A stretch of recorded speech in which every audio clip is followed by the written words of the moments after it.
At CIA headquarters in Langley, Raife gives his version of events, while the arrogant Haverford delivers his own smug testimony. In Episode 7, The Wolf You Feed, Raife builds a powerful case, pointing the finger at Haverford as the true villain.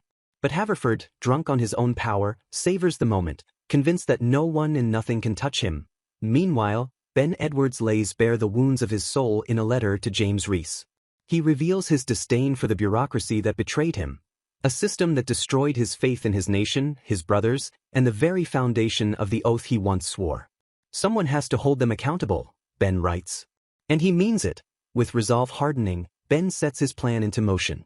Deep in the mountains outside Tehran, holed up in a remote cabin, he waits for the inevitable. Iranian commandos move in, believing they've cornered their prey. But Ben is no easy mark. The trap is his. He flips their ambush on its head, turning it into a massacre. Hidden defenses transform the narrow mountain roads into a gauntlet of fire. As reinforcements push higher up the winding path, Ben's preset explosives rip through their ranks.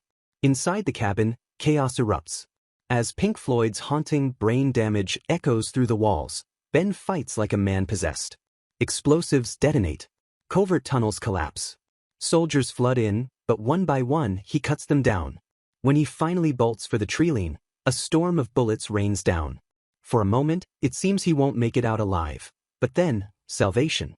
Reece and his brothers arrive, dragging Ben back from the edge. Breathless, Reece cracks a grin. You are the unchallenged heavyweight champion of annoying people. Even as he catches his breath, Ben is already thinking ahead. He tells Reece that the bearings are buried at the farmhouse and gives instructions to take them to the agency, to clear their names and secure Tall's proof. For Ben, though there are bigger battles still to fight, Stage 2 of his plan is brutal and precise. He systematically dismantles Haverford's network, stripping away his allies one by one until the once powerful man stands completely alone. And that's when Ben strikes. The showdown at Haverford's home is chilling. Haverford doesn't deny his motives. Instead, he lays them bare. He claims that every time the US intervened, from Vietnam to Lebanon, Iran seemed to benefit. To him, America had become a paper tiger, and the only way to prove strength, to save lives, was through war. What began as a mission of defense has long since twisted into a crusade. Haverford, broken by conflict, has allowed his righteous intentions to rot into fanaticism. In an interview with TV insider Robert Wisdom, who plays Haverford, explained the dynamic perfectly. There are two dark wolves. Neither of these men is heroic. They're just two ships passing in a pitch-black night. Haverford was skilled at making Ben believe they were alike, and perhaps, in their darkness, they truly were. But when the flashing red cruiser lights close in, Ben makes his choice. He walks away, leaving Haverford to face the weight of his sins. With his mission complete, Ben surrenders to the authorities. Yet, peace doesn't last.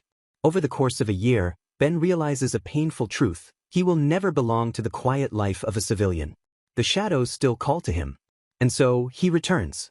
Sitting across from his interviewer at CIA Ground Branch, he answers the question of why he wants to come back with chilling honesty. Because I belong here. And with that single statement, Ben seals his fate. He takes his first undeniable steps toward becoming the dark wolf that fans of the Terminal List know all too well.